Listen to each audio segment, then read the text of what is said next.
Hello, and welcome to the 2019 CX CMO Virtual Event, Improving Business Services with Customer Insights in the Age of Data Privacy. My name is Maria Answorth with Argyle Executive Forum, and it's great to have everyone joining us today. I have a few administrative details to share with you, and then I will turn things over to our esteemed speakers. First, we would like to thank Vision Critical for their partnership with today's event. They've been a wonderful thought leadership partner to Argyle and are committed to providing you with valuable content and a great overall experience.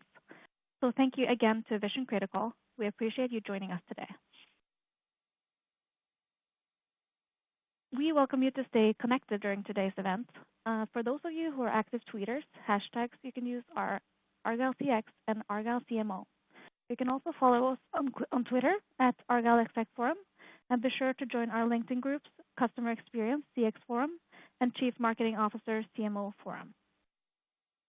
I also want to take a moment to touch on our content neutrality policy, which we curated based on the feedback we received over the years from our members. Argyle is very proud and protective of this policy, as it reflects our commitment to ensure the neutrality and overall value of the content presented at our events. We work closely with our speaking faculty to ensure that you receive a set of balanced and neutral viewpoints during the session today, and we appreciate our members' support of this policy.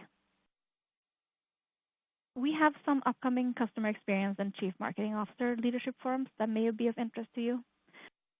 March in New York and San Francisco, April in Chicago, May in Los Angeles, June in Chicago, and September in Dallas. Finally, and most importantly, please submit any and all questions that come up during today's event into the Q&A section of the interface. Following the panel discussion, we have set aside time for our speakers to weigh in on these questions. Without further ado, I would like to introduce Erin Avery, SVP of Global Marketing at Vision Critical. We are pleased to have Erin with us to deliver opening remarks. Welcome, Erin. Over to you. Great, thanks so much. Well, good morning, good afternoon, good evening, everyone, wherever you are in the world. Thank you so much for taking time out of your busy and packed agenda to spend some time with us for a critically important conversation on the role of customer trust, data, and business insights in the age of data privacy. Let's go ahead and dive into the content. So a little bit about Vision Critical before we dive into the talk, so you understand a little bit about our perspective and why we wanted to host this conversation today. At Vision Critical, we live to help organizations engage and understand their customers, not just what those customers have done, which is often tracked through cookies or learned about through other anonymous data, but we really live and exist to help get inside the motivations of customers, their preferences and their deep opinions, and we're dedicated to helping organizations that engage and understand their customers through the transparent collection and use of customer data that informs business choices while earning customer consent and building trust throughout that process.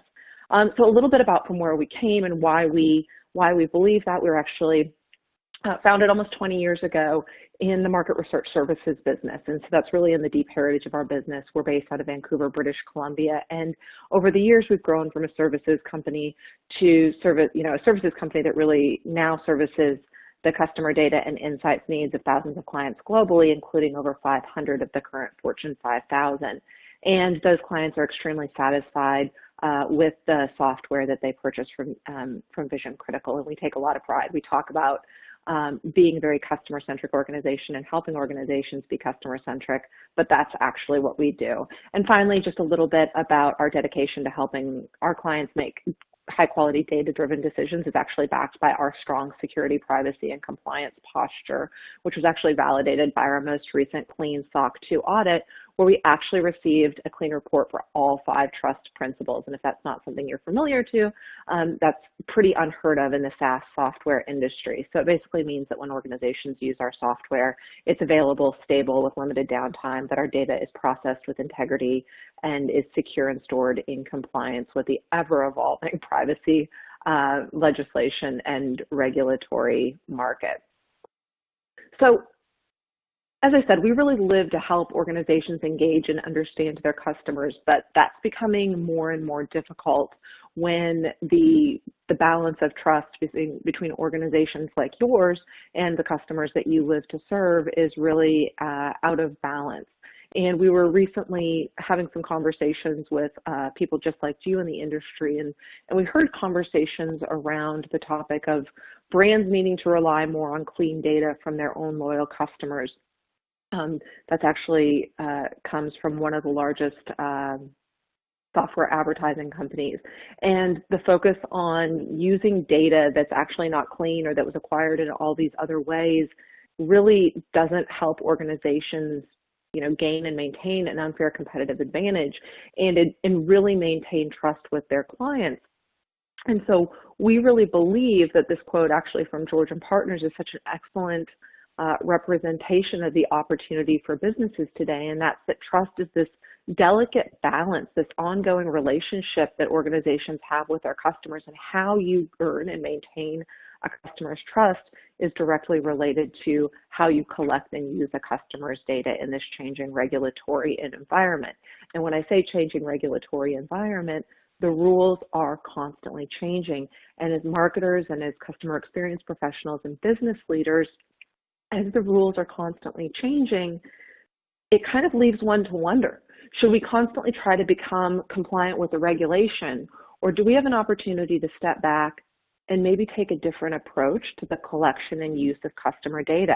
And just a couple of weeks ago, actually, a top EU court, this article was in Politico, a top EU court came down and basically issued a ruling on the effects of GDPR, quite frankly, the implementation of GDPR. And what they basically said is that the way that organizations have spent the last year plus, almost year and a half, implementing rules around data protection and privacy and GDPR, clicking that auto-checked cookies box on a website, well, that's not explicit consent. That's not gaining active consent, and that's not the spirit of the regulation.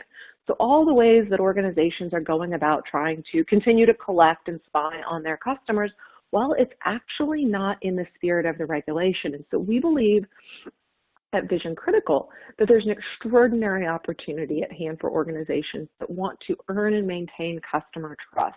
The reality is that the rules that we are now facing today, well, they didn't exist when organizations started to collect and use customer data. And so it became very easy for organizations to, quite frankly, do the wrong thing with data because there wasn't a prescriptive rule in place. And this is my boss, Scott, the CEO of our company. And what we believe so clearly to be true at Vision Critical, and some of the most differentiated brands in the world are doing this, is that in the future, we actually believe that there's not going to be any insight without customer data.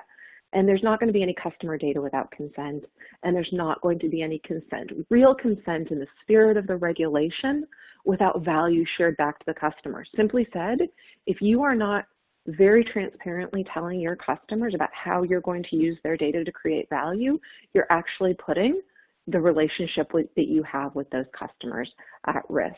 And so a little bit about how we help organizations do that, or how we believe organizations should do that. We believe that using the right technology and processes, organizations should be able to deeply engage any audience. Think about the audiences and the customers that you serve or your organization aspires to serve.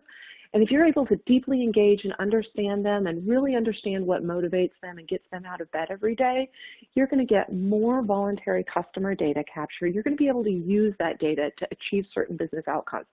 Whether you want to improve the customer experience, the customer journey, whether you want to improve customer acquisition by actually acquiring the right customers, whether you want to improve the co-creation of products. If you have a steady stream of customer data from those deeply profiled and highly engaged audiences, you will, by definition, create better outcomes for your business. And so the way that we recommend organizations do that is it's quite simplistic, actually.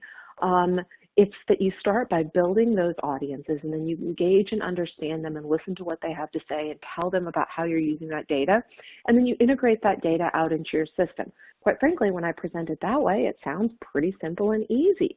And so what we know is that when organizations do that, when you engage a significant percentage of your hardest to reach customers in continuous conversations, you actually get a consistent flow of reliable, actionable insights from consented customer data that builds trust.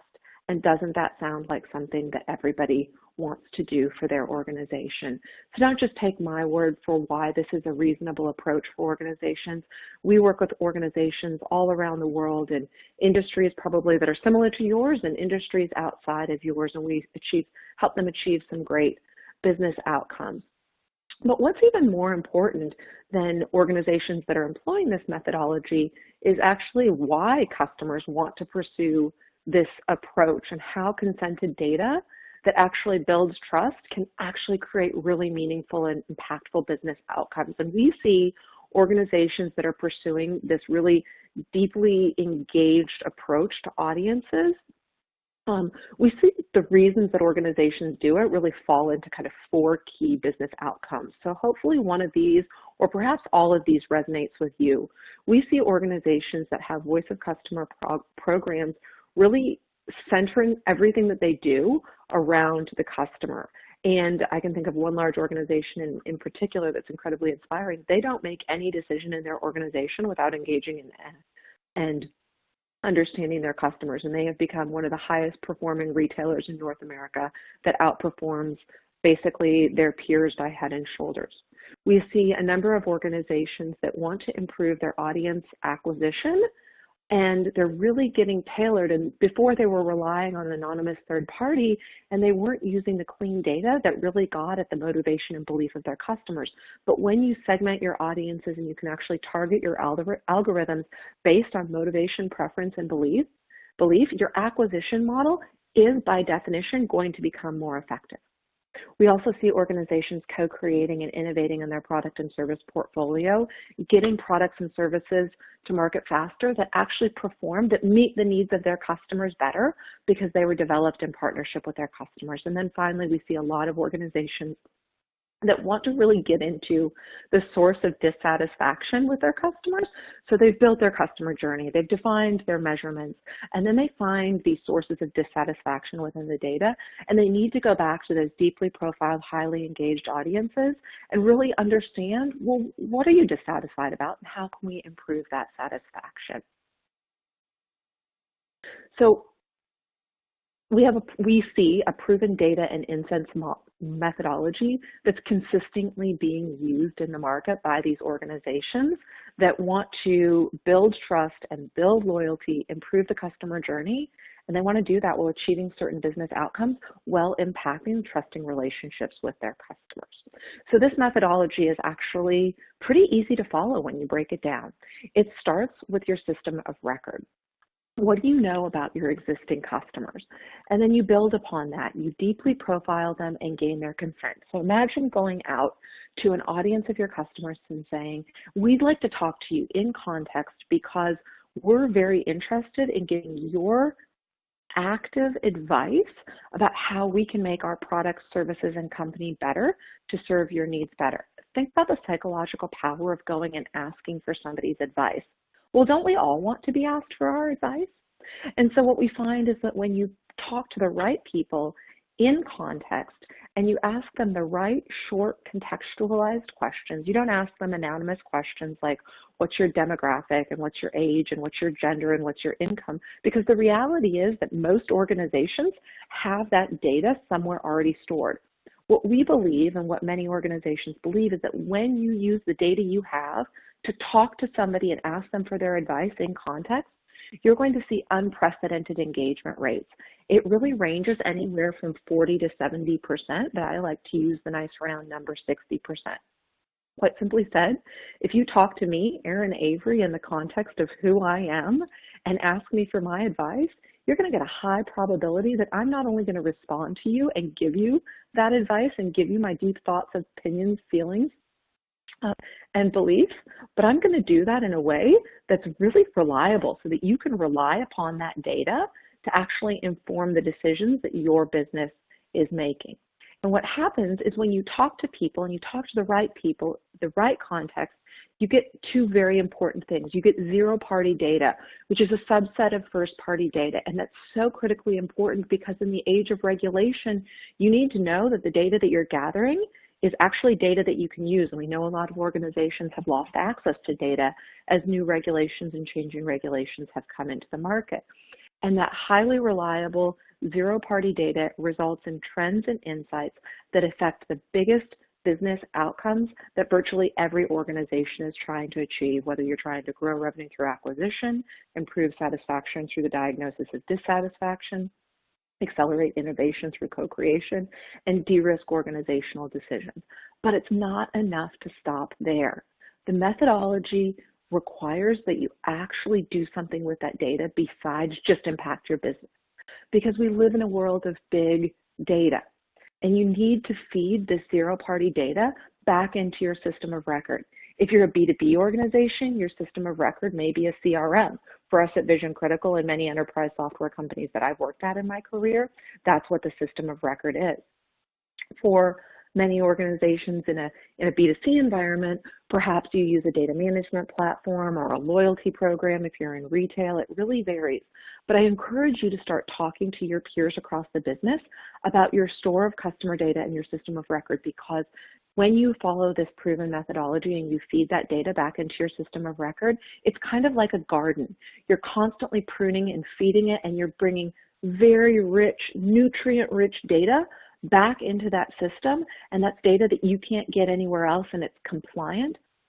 And finally, what you really need to do to build that customer trust is go back to those segments of customers and say, hey, thank you so much for your wisdom and advice. We so appreciate the time you took to talk to us and give us this data. You need to share back with those customers how their feedback and their data and their advice is actually helping shape the outcomes of your organization.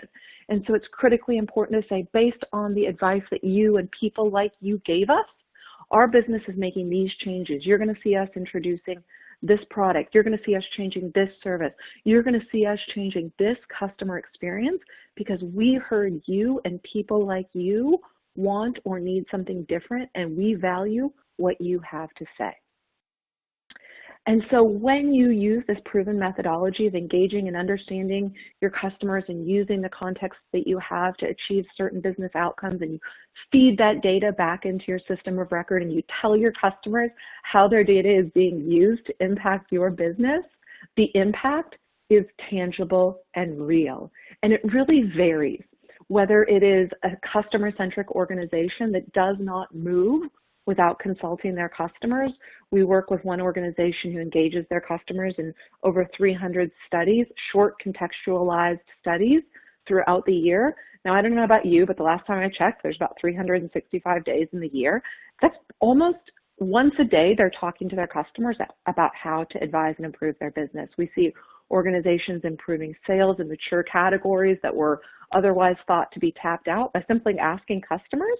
It's amazing how you can open up new revenue streams, quite frankly, by customers who want to be served. We see media companies creating new advertising revenue because they understand more about their customers and what they want to learn about.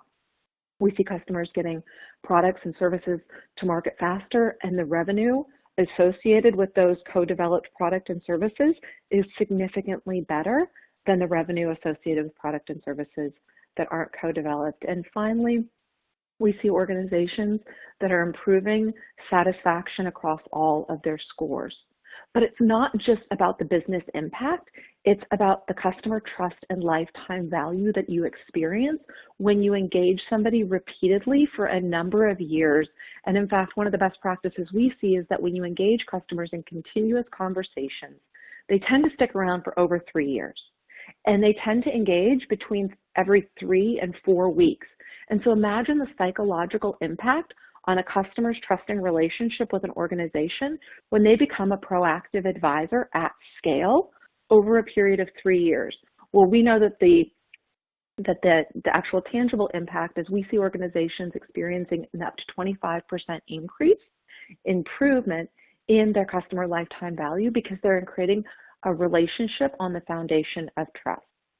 So at Vision Critical, we drink our own champagne. You can learn all about that if you wanted to check us out, but I won't bemoan you. But I will say, as I mentioned, I put a picture up of my boss, Scott, who's the CEO, and we believe this so to be true, that we engage and understand our customers and everything that we espouse and the methodologies we encourage people to follow in the market. Well, quite frankly, we adopt those best practices.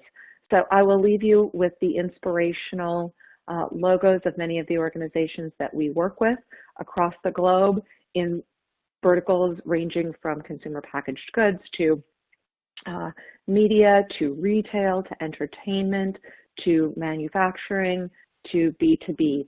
So with that, I'm excited to, if you have thoughts, you can hit me up on visioncritical.com, or you can find me on LinkedIn. It looks like my LinkedIn profile is grayed out there, but Erin Avery, I would love to have an ongoing conversation with you about this topic. So I thank you for your time and the opportunity to tell you a little bit about what we believe to be true in this incredibly disrupted market where the opportunity for an organization to differentiate is on the foundation of building trusting relationships with their customers. So with that, I'm so excited to open up the conversation with some of these terrific panelists. So take it away. Thank you, Erin. As a reminder to all of our listeners, please submit any questions you have in the Q&A interface. And following the panel discussion, we have set aside time for our speakers to weigh in on these questions. We'll now kick off our panel discussion titled Improving Business Services with Customer Insights in the Age of Data Privacy. Today's panel will actually be moderated by Karen Howard, the Vice President of Digital Content Operations and Governance at LPL Financial. So we'll do some introductions, and if you could please begin, Karen. Thank you so much, Maria. Appreciate it. And thank you, Erin, for that great overview of your services and the company you provide, the services you provide. Very apropos to the discussion here today. So my name is Karen Howard again, and I'm the Vice President of Digital Content Operations and Governance. And I'm very excited to be moderating this panel today. It's a topic that's near and dear to my heart. So at this time, would like for the other panelists to feel free to introduce themselves, and then we'll get started with the questions. We'll start with Gurpreet. Hello, everyone. This is Gurpreet Atwal from MasterCard. I am a Senior Vice President in the MasterCard Advisors business. I lead a global data management business which helps issuers use data to make more effective decisions in running their portfolios. Thank you, Gurpreet. And Catherine?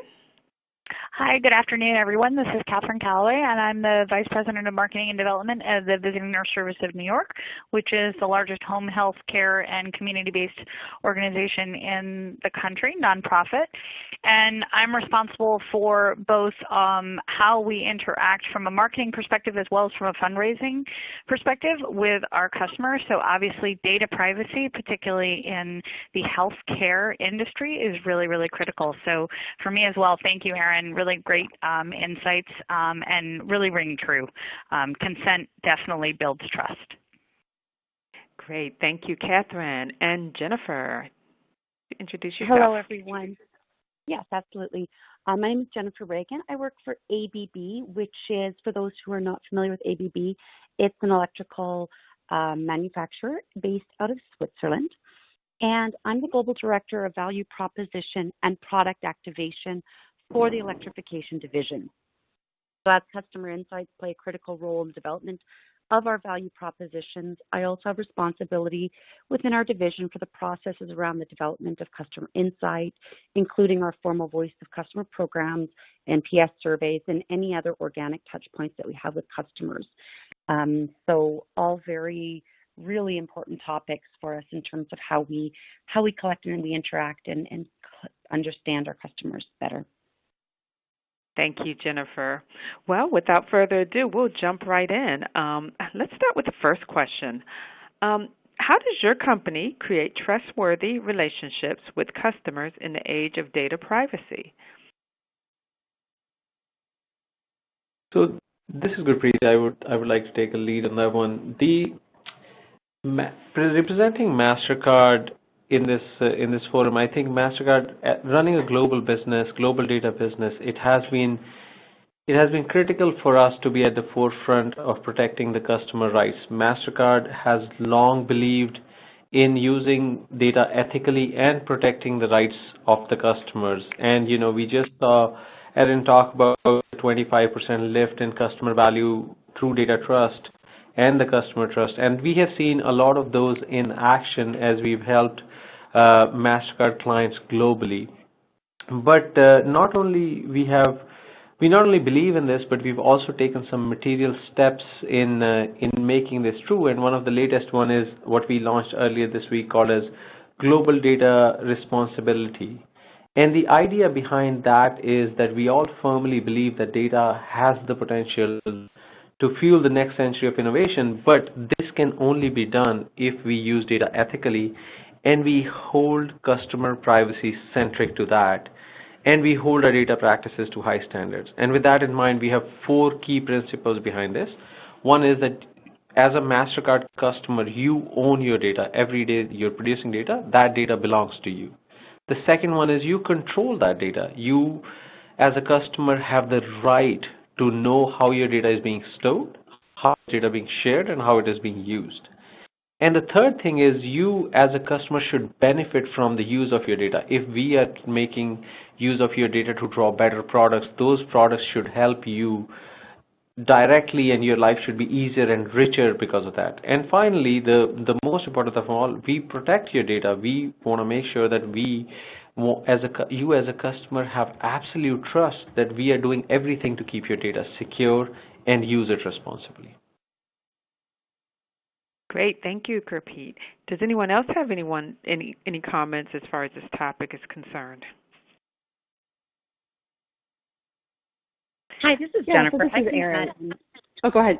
Go ahead, Jennifer. Oh, go ahead, Erin. No, it's okay. Go ahead, Jennifer. Jennifer, why don't you go ahead and provide some input? Okay, absolutely. Yeah, so from an industrial manufacturing perspective, it's a little bit different business, but I think for us, it's all really about that respect. And customers quickly understand the authenticity. When we approach any type of voice of customer, if the underlying motivations aren't to get to customer improvement and it's not authentic throughout the whole process, it's very, very visible to customers. And so I think as we build these out, making sure that we're consistently looking to ourselves and saying, are we doing this? Is this customer centric? Are we going to get to a result that's in the best interest of the customer? And I think that's where we can build trust, is by being authentic and to ourselves that what we're trying to accomplish. The other thing I would say is that right now, in a time of unprecedented ability to personalize and to understand our customers, we have to be really careful between personalizing in a way that's favorable and what comes off as that you know way too much about me. So not only is it what we're allowed to have, but how it feels to a customer. And that personalizing and keeping it to a point where it's comfortable for the customer, which can be a fine line as to where we're trying to approach them. Those are 2 things that we keep in mind. Great points, Jennifer. Thank you. Erin, you were going to provide some additional comments?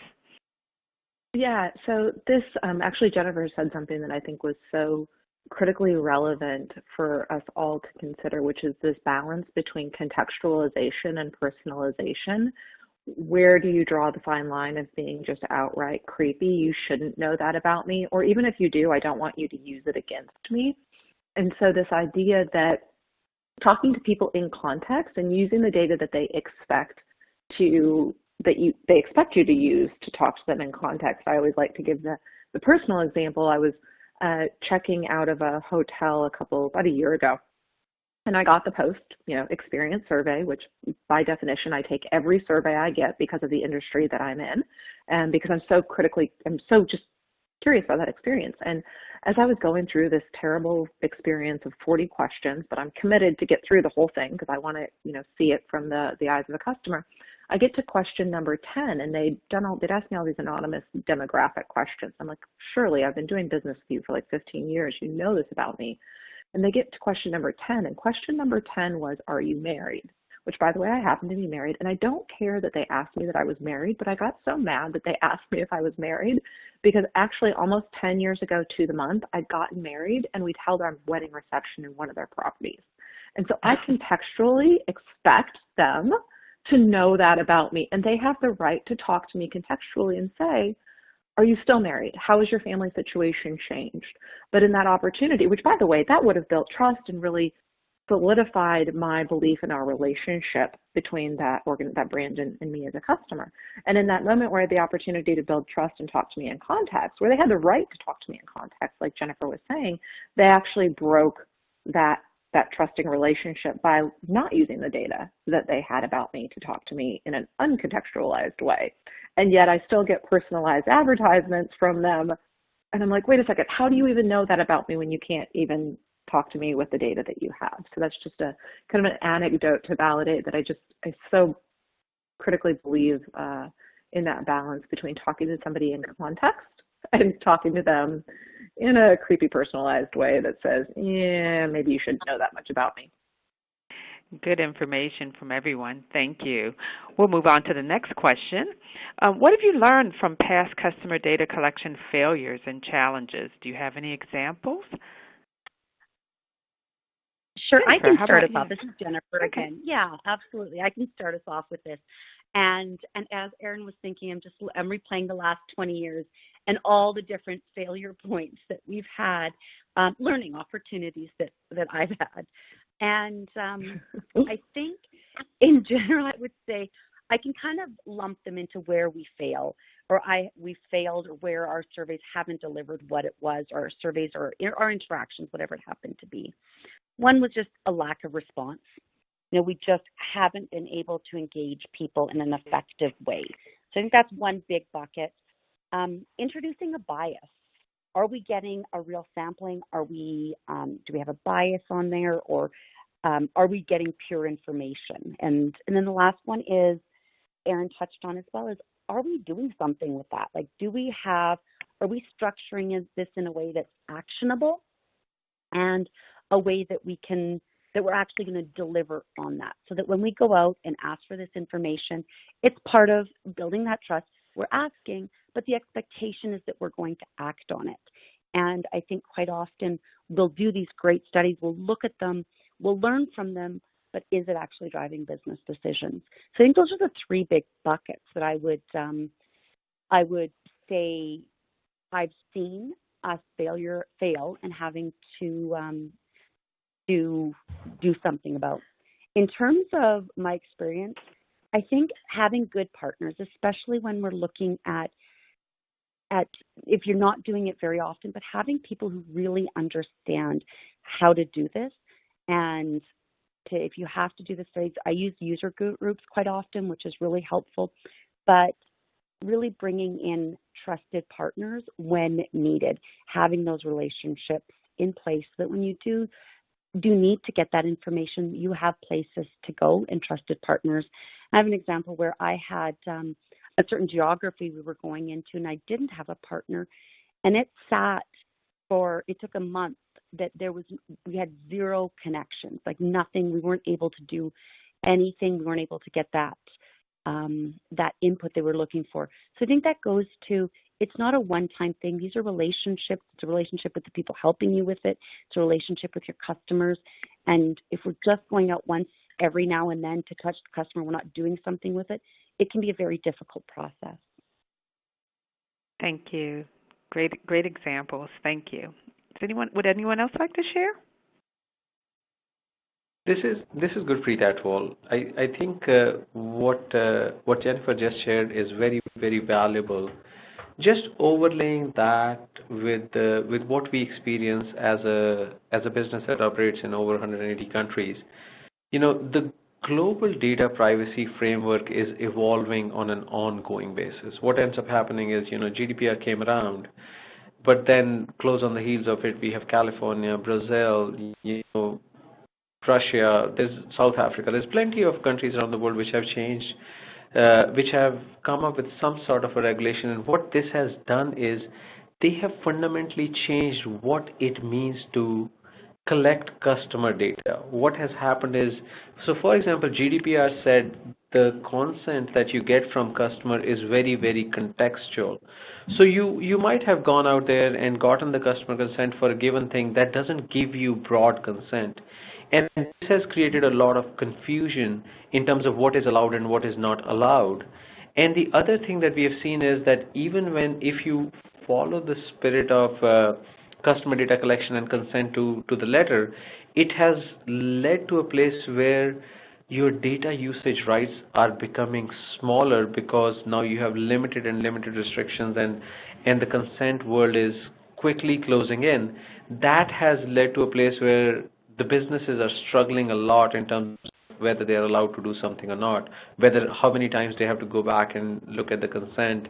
You guys have all seen websites come up with saying, hey, we use cookies, do you allow us or not allow us, kind of things. But that is an important thing that is evolving from a customer data collection perspective. As the countries realize the value of data, realize the value of customer data in specific, it's an evolving paradigm that I would say the companies have to stay on top of rather than be one and done, like Jennifer was saying. Gurpreet, and I think this is Catherine. I think I follow up on that as well. I think what Jennifer was saying, it's about being judicious, and that's where I think as marketers, the burden and the onus is really on us on defining that context and finding what is appropriate. I mean, obviously, healthcare is one of the most closely guarded data collections, and yet, to your point, Erin, customers and consumers expect us to be smart about it as well. And so, we have, as an example at VNSNY, we have a bereavement program. So for anybody that a patient or a family member who passes on our hospice program, we offer 12 months of bereavement services to the family that remains. And you can imagine that's a very touching and touchy subject to follow up with consumers, of a sense, and yet that's something that's truly a value that we offer to them. And so it's about how do you couch that in messaging and insights that enable them to understand the value that we're offering to them. Great examples, Catherine. Thank you very much. So what types of modern data collection methods are you currently using? Why don't we start with you, Jennifer? Can you name the types that you're currently using today?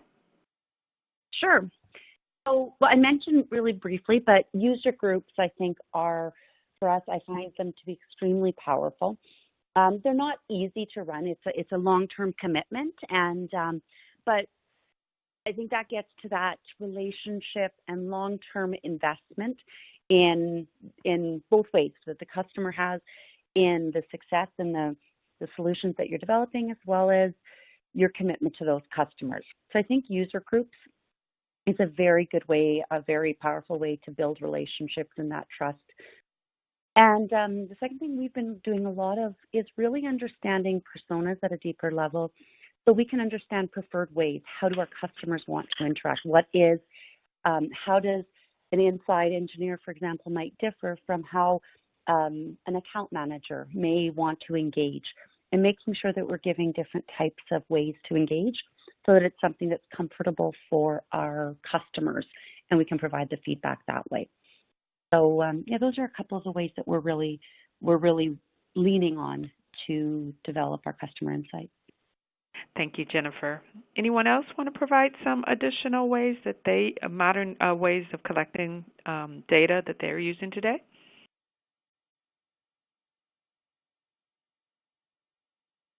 I can. This is Catherine. One of the ways that we do it, because obviously we provide healthcare and caregiver information, and so one of the ways we do it is by putting content out there, articles, how-to videos that people can refer to, and then once we provide that value to them, we actually then collect their data, and then they become part of not necessarily our patient base, but part of who we then market to in the future, because chances are if they've used our services in one iteration or form, they might be needing our services elsewhere. And so that's one way that we do it that's sort of outside of the traditional, of our patient databases. I have a clarity question for you, Catherine. You said you gather the data after you've shared the content. Do you gather any data prior to as a prerequisite to being able to view or even download the content? Usually known as gating. Yeah. Yeah, that's it's something that we've tried. I think that's where we struggle as a team, because obviously our desire to capture either email addresses or anything is very, very high. But at the same time, we balance that with wanting to have strong search engine optimization and providing content, but then also really wanting people to have access to the content that we're providing, and we don't want to gate people off from what what our mission is, which is to provide the best healthcare possible. So it's an ongoing. We've done it with some, and we've done it with others, and sometimes we've seen success in that gating, and other times we just see them. They go down to the next. If they're searching and they're doing a Google search, they'll just go down to the next article. Okay. Great insight. Great question, though. Would anyone else like to share anything? Okay. Sorry, Erin, go ahead. Yeah, sure, it's Erin. No, one of the things we actually saw this with a client that we were working with about, as some of the legislation, they were deeply impacted by the GDPR legislation and will continue to be impacted by the changing legislation in North America. And I'll never forget, I was at a meeting with this client, and she came into the meeting. It was the first time I met her, and she was quite, her face was quite pale, like she was ill. I introduced myself and said how nice it was to meet her, and kind of hoped that she wasn't going to be ill. And she said, "You just have to forgive me. I've literally just come off a call with our legal team, and they effectively," and she kind of paused. It was quite dramatic in the moment. She said, "We've lost access to 90% of the data that my team uses to run their program. And so I'm just having a moment where I need to refigure out how I'm going to get access to data to do the work that the business relies upon." And it was just really quite dramatic. And so when you think about modern data collection and methods, and this particular organization has been around for a long time, and so they have a lot of data, and they were pretty mature in their use of that data, and they thought that they were collecting and using data for all intents and purposes for the right ways. And so they have really had to spend over a year and a half reconsidering their modern data collection, and really not trying to collect everything in the kitchen sink, but really questioning, well, what kind of data do we need, going back to the contextualization, personalization conversation, to deliver the services and the customer journey that we want. And so that's really been, I guess, I share that story less to say, here's a modern type, and they've really had to kind of, scratch their, scratch their head a few times.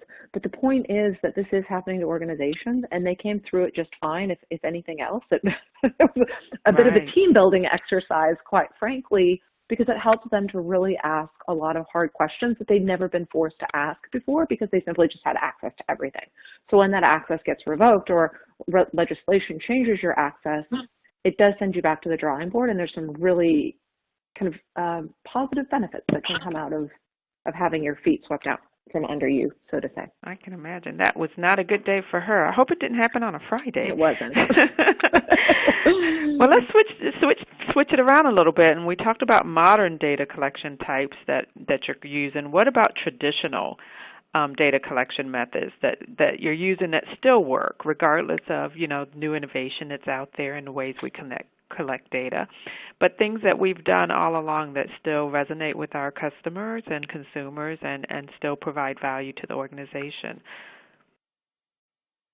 So this is good, Preet, at all. I mean, I think as we have the point that Erin made about losing access to the data, what we have seen is that there is traditionally two types of data access that we divided the world into. One was a place where we have a legal right to use the data. So for example, if you're trying to get a credit card, or you're trying to get a loan, or you're trying to buy a given service. So for example, if you've ordered a package that needs to be delivered to your house, the address that we have collected, that company has collected from you, they have a legal right to use that data to render the service or to fulfill a contract. Those type of use cases, which are primary zero party, if you will, or the first party use cases, have largely remained intact. The regulations, the privacy regulations that have come around haven't impacted that.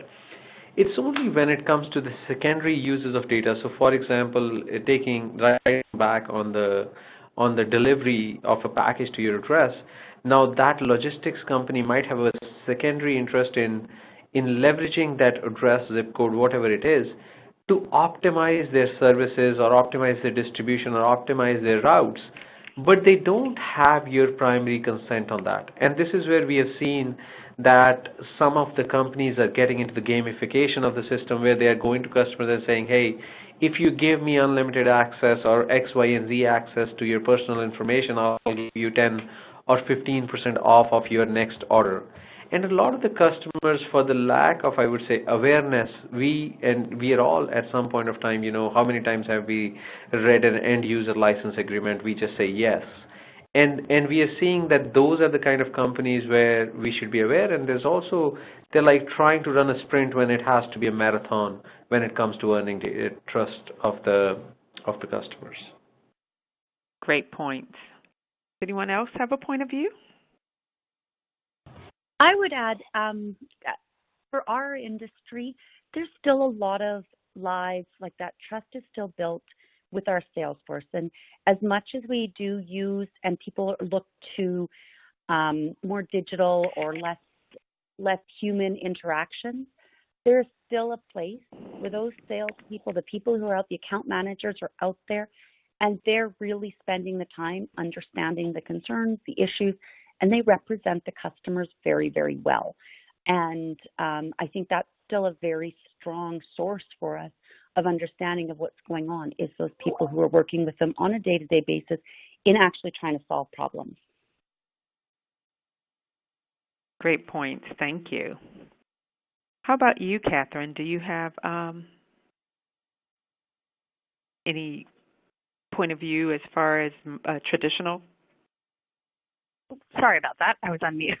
That's okay. I mean, I think for us, what's interesting is we obviously have the healthcare information, and what's critical for us is to define how to use that data, that traditional data collection.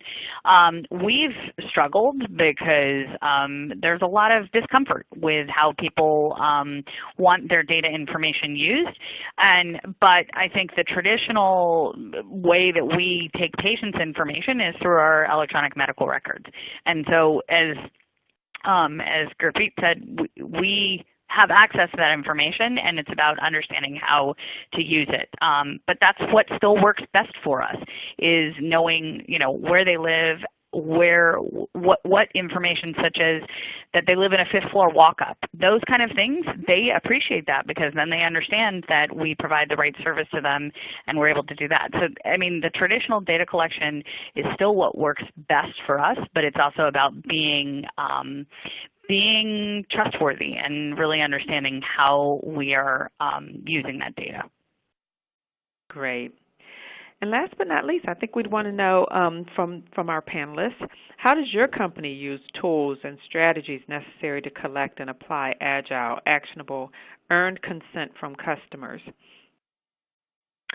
So I can actually take a stab at that, and I think from my perspective, that's actually been a challenge most recently for us. We just changed electronic medical systems, and we moved to a system that, for our purposes, was actually really good, because it meant that more of our services were on a similar platform. So from a positive perspective, it meant that we were able to provide insight and have overview from a customer relationship management in a positive way to patients that were throughout our system.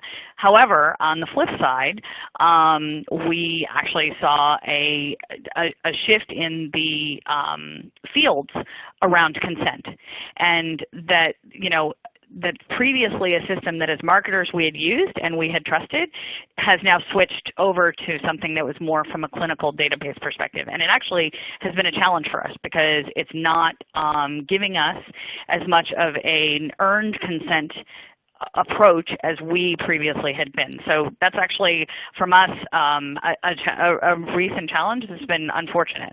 And we're working with our electronic and our IT teams to make sure that is that we're putting the right fields in place that put us back into a position that we're feeling comfortable with. Great. Erin, can you share any insights from your perspective? Yes, so we see this happening in a number of ways, both in our the customers that we work with, but even at Vision Critical, I mentioned at the end of my talk, we actually suffered from something that I think a lot of organizations suffer from, which is a deluge of data that is siloed and lacks context. And so what we actually do is we embarked upon a project to bring data in from key sources across our organization, whether it was using our own technology that we build and engage and understand our customers, but also using the technology. We're a B2B company, so we have customer success managers that work directly with our customers, and then they record quite a bit of data about those interactions. And then we have a number of other systems that are used. And so we had all these interesting data silos, not unlike a lot of other companies out there. And we embarked upon a project, and this was an executive-led project, because our system of record, our central store about the customer, is our customer relationship management, or CRM system. And so we actually now have contextualized fully, a 360-degree view of about 61%, and I say about, like, yes, I know it's 61% because I'm quite proud of that number.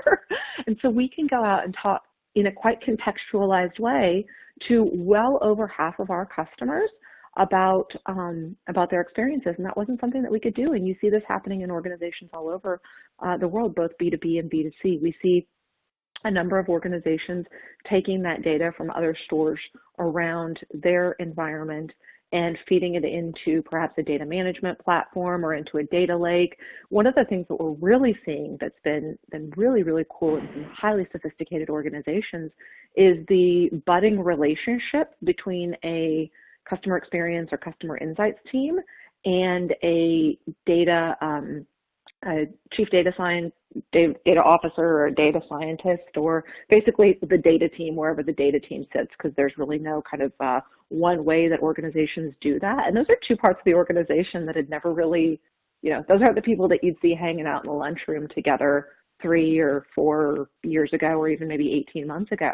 But basically, they've discovered that each of them have something that's valuable to the other, and through that, they're able to train their algorithms with better informed data, and then those algorithms produce better offers to the right segments that convert and create better customer journeys. So that's just another example of how we see some customers doing it, and how we actually at Vision Critical are endeavoring to walk that walk. And sometimes those conversations aren't easy, and sometimes you have to actually have the conversation 3 or 4 or 5 or 7 times, but it's the commitment to having those conversations, and then something breaks free, and you see a team coming together to work on a problem that, organizationally wasn't set up to do that, but they have something that's so valuable that the sum of the parts is incredibly powerful for their organization. Thank you, Erin. Well, I'd like to take this time to thank our panelists, Gurpreet, Catherine, and Jennifer. Appreciate all of your point of view on the various topics, and we'll turn it back over to Erin to take us to the questions from our participants that are participating in this webinar. Thank you very much. Okay, terrific. Thank you so much. So we are going to go ahead and start monitoring those questions. And if you can go ahead and if you want to take a minute and submit your questions, we would love to take those. Thank you to the panelists and Karen for doing a great job moderating. We're now going to review some of the questions that were submitted by the audience during the discussion. And the first question is, do you have any examples of how your clients, customers, and patients react negatively to data collection? What are ways of assuring them that the collection can actually benefit them? This is Gurpreet Atwal. I think I would like to jump in on the latter part of the question. I don't have a first-hand example of a negative example, but what we, like at the beginning of the panel, I was talking about the corporate data responsibility. Those 4 principles of customers owning the data, controlling it, benefiting from it, and making assured that we protect it is basically trying to lay out a framework in which you can convey MasterCard's customers the value they can that one, we are ethical and we are responsible for the use of the data, but we are using it for better good by then coming up with a set of products behind those principles. Anyone else have something to say about that?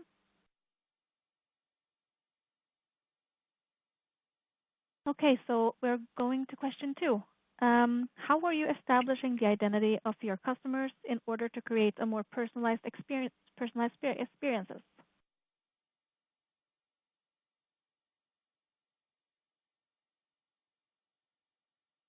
Gurpreet at World Mastercard, I'll take a lead on this one again. So if you think about, if you look around in your spending behavior, in your patterns, you, as a customer, I would love for the companies to give me more contextual offers rather than sending me generic offers. I would like it to be personalized. So while Erin talked about companies losing data, it's not all doom and gloom. From a marketing side, privacy has a lot of impact. But from an analytics side, there is a lot of provisions built into these regulations which help you ethically use data and still be able to personalize those efforts. So we've worked with our chief data officer and our chief privacy officer to come up with a very, I would say, pro-customer privacy data environments, which helps us run advanced analytics on anonymized data to still personalize that and then push it into marketing offices, which then overlay the consent and still be able to help the customers while preserving privacy. I'd like to add to that question as well. I think as you look at, how do you make sure that you're using the data to really personalize the experience, I think companies have to look at disparate or siloed customer data systems, lakes within the organization, because in order to fully understand a customer, you have to see them from a 360-degree view. So aggregating that to a central point and getting to that golden customer record allows you to really understand them from all aspects of their interactions with your organization and then speak to them much more intelligently than you would from, trying to pull from disparate data storage units about them. So and what tends to happen when that happens is you get maybe too much communication because there are silos communicating to you in fragments of information that they know about. And sometimes it's conflicting because it doesn't update at the pace across the organization that it should if you had that central repository of this view of me and my data and how I behave and how I interact with the organization. So I think the key here is really standing up that centralized CRM or customer data, master data domain platform, and then leveraging that to be the central source by which you recognize and interact with the data and eliminate disparate customer data pools and siloed groups that deal with the customer and communicate with the customer. Okay, great. So we're going to question 3. How are you building a language of loyalty with your customers?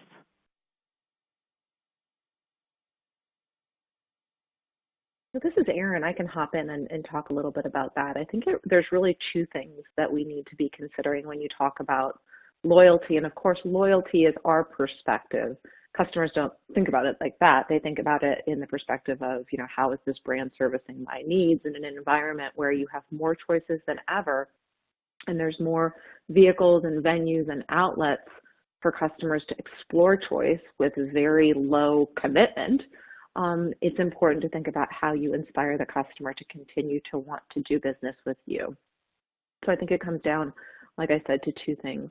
Consistently using the data you have to make sure that you're providing them offers and services that are relevant. I have this wonderful story that one of my colleagues tells, how he loves to travel, and I'm sure that some company out there has that data about him, and they kept on sending him offers for 4-person vacations. And in fact, his family was a 5-person family, and so the 4-person vacation package that they kept on sending him really bothered him because he actually was very inspired to take a holiday with his family, and the package that they were presenting him wouldn't fit. And so it really broke that trust. So talking to people in the context of what you know about them and really showing that you're listening and you're creating products and services that take them on a journey. I think it really comes down to this.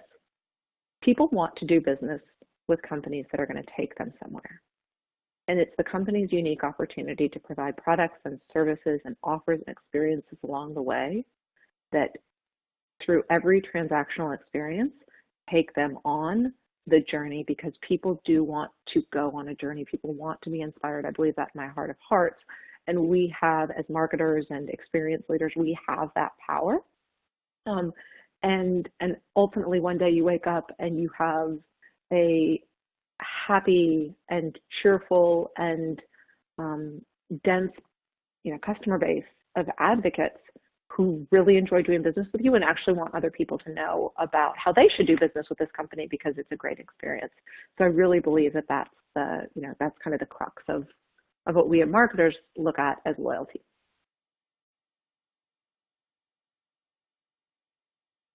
Okay, great. So we'll go to question 4. How do you use customer data to provide better experiences?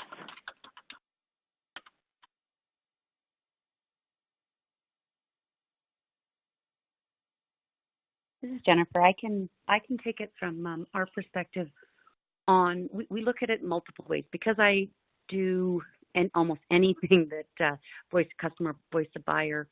There's aspects of the whole mapping the customer journey, understanding their experience at all of the different checkpoints, and making sure that we're performing at all those levels. So we do that through relational NPS and different types of tools that way. There's also ensuring that where we're making our investments are most aligned to where the customer is finding value, and that's through value. So we understand value creation, and we're intimate with what value looks like to the customer perspective. So those are a couple of ways that we make sure that we're using the customer data to translate that into either values or better experiences with our company. This is Gurpreet. What we would add to that as a financial services company, what we have done is we've used a lot of customer data to understand two things. One is the persona of you as a customer. Are you a millennial? Are you a baby boomer? Who are you as a person? But then the second thing is we've used your data to understand what your spend journey is. Are you recently married? Did you have a baby that you're trying to buy products for? Did you recently retire? Did you recently relocate? So the combination of who you are as a person, where your life stage is, we're using those to basically personalize what value we can bring to you. But beyond that, leveraging some of the anonymization constructs and taking the personal data out for a few minutes out of the equation has helped us innovate and grow using our data without compromising on customer privacy. We have built this entire ecosystem where we can take the personal data out and use this anonymized data to innovate, and then take the benefits of that back to the customers and overlay the persona and the journeys to bring you unprecedented value. We've pushed the boundaries on it, and we've been fortunate enough to have industry partners who've helped us do that.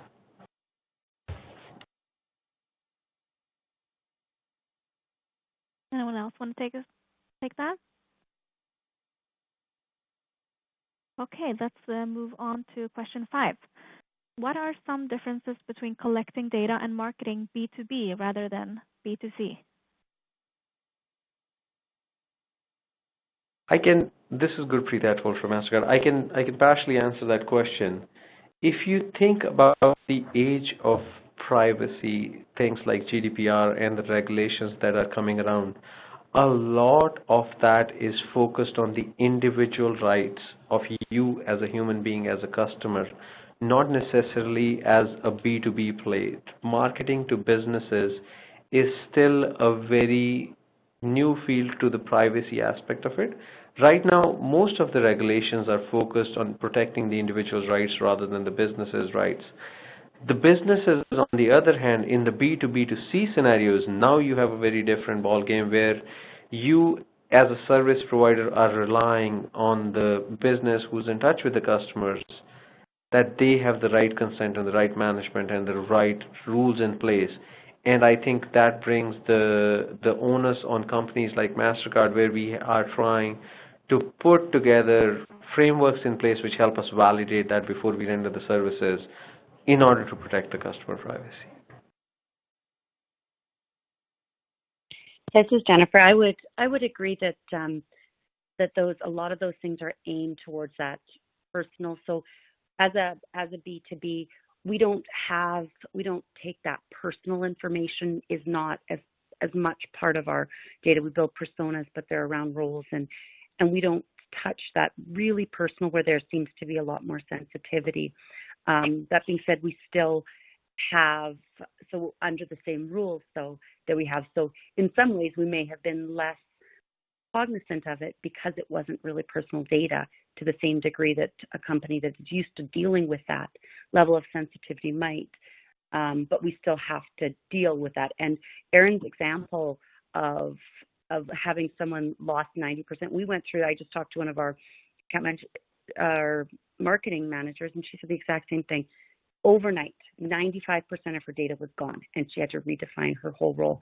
So we see the impact of it, but absolutely it is still aimed towards that personal aspect that we don't deal with quite as often. Okay, so we have one last question. It's pretty open, so if you all want to answer this, that's great. Question number 6. What would you say is the future of data privacy? This is Gurpreet Atwal from MasterCard. There's 2 things that I would like to say about that. Being in a position to run a global business, I think number 1 is across the globe, more and more governments and economies are going to progressively realize the value that the data brings. And in the next 5 to 10 years, every government, every geography which has material data of any business value will have some type of a regulation which is a combination of on-soil or customer data privacy or both implemented. The idea of running central businesses which bring the data outside those geographies and outside the preview of the given sovereign nation is going to be obsolete. The second thing is the businesses which are pro-customer privacy, who put the right rules in place, like MasterCard's Global Data Responsibility, who earn the customer's trust, are going to prosper. And people who think of privacy and customer rights as a back office compliance thing rather than a business critical decision are going to suffer in the long term. This is Erin, and I couldn't agree with what was just said by Gurpreet more. If you start from a place organizationally of how would I felt if my data was used in this way, and you use that litmus test, you can be compliant with the regulation even as the regulation continues to tighten and still do things that would kind of make your stomach turn. But if you start from a place of empathy and say, how would somebody reasonably expect for their data to be used, it gets real clear real quickly. And that, I think, is one of the best ways to future-proof the use of customer data in any organization, is that simple sniff test of, regardless of what the rules say, is this actually the right thing to do for our customers? And if you can't answer that question affirmatively, then you might be compliant with the regulation today, but that doesn't mean that the regulation won't change, or some part of the world, or that regulation may evolve and you may find yourself out of compliance. You're constantly going to be on your heels, and ultimately that is going to shave off the value of your business. Whereas using customer data for the right, from the beginning, doing the right thing, well, that's going to put you on a completely different trajectory, as he mentioned.